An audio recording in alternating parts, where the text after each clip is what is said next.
I'm Dr. James Zaylor, and I'm ARPA-E's Associate Director of Technology to Market. To achieve its mission of enhancing the economic and energy security of the United States, Congress, in ARPA-E's authorization, instructed the agency to translate scientific discoveries and cutting-edge inventions into technological innovations and accelerate transformational technology advances in areas that industry by itself is not likely to undertake because of technical and financial uncertainty. To support this mission, the Technology to Market team at ARPA-E works closely with program directors and project teams and industry stakeholders to facilitate getting impactful technologies into the real world. Of course, as technologists, we like to quantify and track our progress in these endeavors with impact metrics seen here.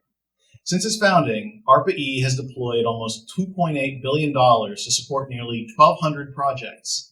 Those projects have gone on to generate nearly 5,000 peer-reviewed publications, 751 issued patents, and have formed 242 partnerships with other government agencies to further support their development.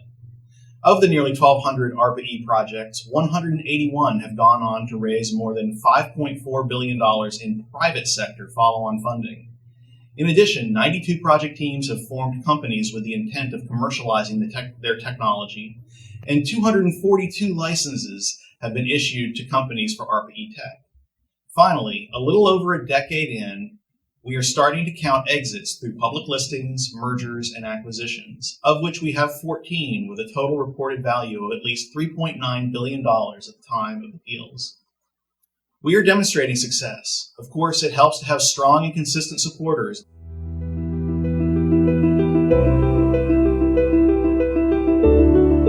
Ladies and gentlemen, please welcome Senator Lisa Murkowski. Well, hello to all of you. Thank you for the opportunity to join you for ARPA-E's annual gathering. I've had an opportunity over the years to attend, a little bit different by Zoom, but we certainly make do with what we have. But I'm pleased to be able to be part of your discussion today. I want to take just a few minutes of the time that I've been given to talk about what I believe is really a legacy piece of legislation. We enacted this a couple months ago, and I'd like to just speak to some of the highlights of that measure, as well as also to talk about some of the groundbreaking work that's going on in the energy space in my state of Alaska. As everyone who is attending this ARPA-E Summit today can appreciate and understand, we here in the United States are uniquely situated to lead the world in technological advantages for energy. We've been a leader in this space for decades, whether it's through the development of hydrofracking or new catalysts for fuel cells. We continue to push boundaries in the question of more secure, more reliable, affordable, and clean energy. This presents not only significant economic opportunity, but it also allows the United States to use our energy and our technologies as a geopolitical tool abroad. And while ARPA-E and others have led the way in so many of these technological developments, our energy policies really have not kept up. And that's why I spent a considerable amount of my time as chairman of the Energy and Natural Resources Committee to craft an enduring piece of energy policy that reflects the changes that we've seen over this past decade and really helps to set the bar for what I hope we will see in the years to come. So we had legislation, we named it the Energy Act, not very innovative in its own right, but it's the content that matters. It was really the culmination of 5 years of bipartisan efforts, but in fairness, it was the first major update to our nation's energy policies that we had seen in almost 13 years. But it effectively will help commercialize a wide range of cleaner technologies, bringing down costs, and putting the best and most promising options on the table for those who want to pursue them. So through our legislation, we modernized, we refocused DOE's authorities, taking a technology-neutral approach with the expectation that it's going to take an array of existing and emerging technologies to sustain this transition to By the mid-2020s, we should see over 20 commercial-scale demonstration projects to accelerate the deployment of clean energy technologies, including advanced nuclear, carbon capture, energy storage, enhanced geothermal. To support our innovators, we reauthorized and expanded the missions of ARPA-E, which of course all of you should care about. We also reformed DOE's Title 17 loan program to increase its transparency while making it easier for applicants to navigate the process. We established an Office of Technology Transition and authorized the Secretary of Energy to carry out additional technology transfer programs to ensure that these promising ideas can make it from the lab to commercial reality. And importantly, we recognize the role of critical minerals that underpin each of these technologies. Our legislation calls upon DOE to play a greater role in ensuring that we've got the expertise and the technological capabilities to build out domestic supply chains of critical minerals. We recognize the priority of that. But overall, the package really reflects Congress's strong commitment to cleaner energy as we work to address climate change.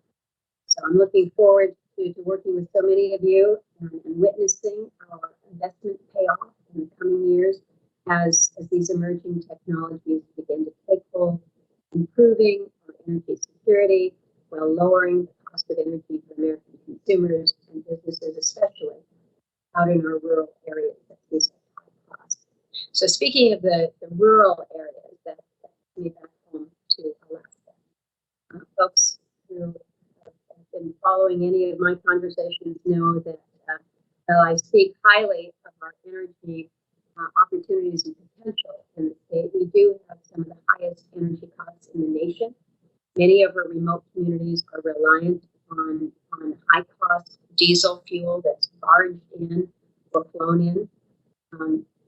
Residents in the community of Angoon, this is down in the southeastern part of the state, they pay somewhere between 62 to 64 cents a kilowatt hour for their electricity, 5 times the national average.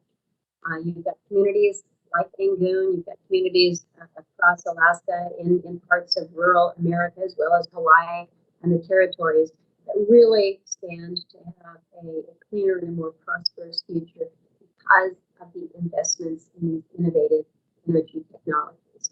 We've got some great organizations in the state that really are very keenly focused on some of the energy innovation.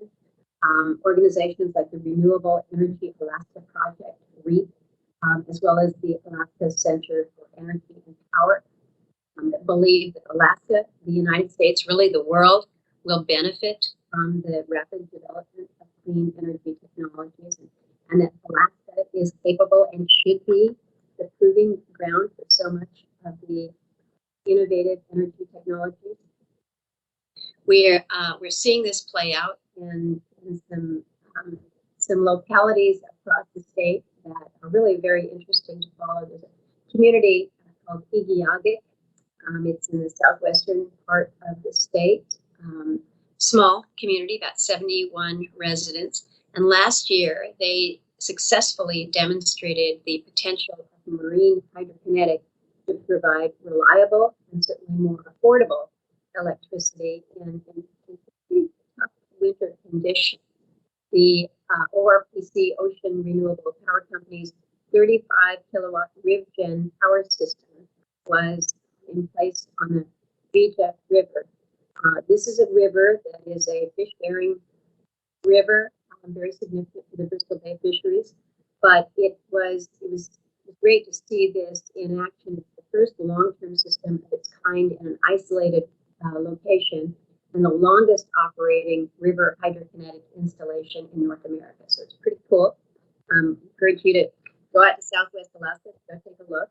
Out in the northwestern part of the state, in Kotzebue Electric Association, located 30 miles above the Arctic Circle, they have installed over 500 kilowatts of bifacial solar panels. This is the largest rural solar array to date, generating power through midnight during the Arctic summer days. So People tend to think of Alaska as cold and dark, but you got to remember that for many months of the summer, it's light all the time, so we're capitalizing on it. We've got some really promising projects in the Aleutian chain part of the state.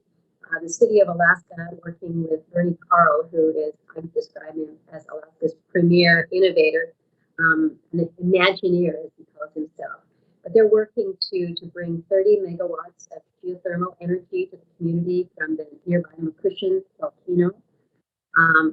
Unalaska is the largest fishing port by volume in the country, so to be able to have clean, low-cost power to Unalaska to displace diesel-generated electricity is not only good for the community, but certainly helpful in retaining and attracting additional customers. So good, strong, innovative energy solutions we're seeing around the state, but they really are the key to making energy more affordable, more reliable, clean, and more secure.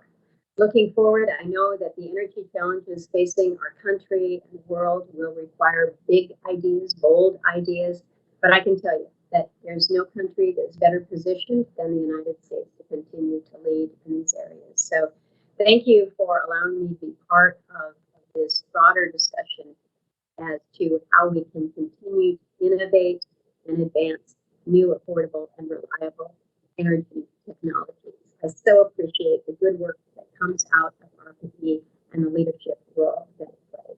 So thank you for this time today, and hope the rest of the conference goes well. Thank you.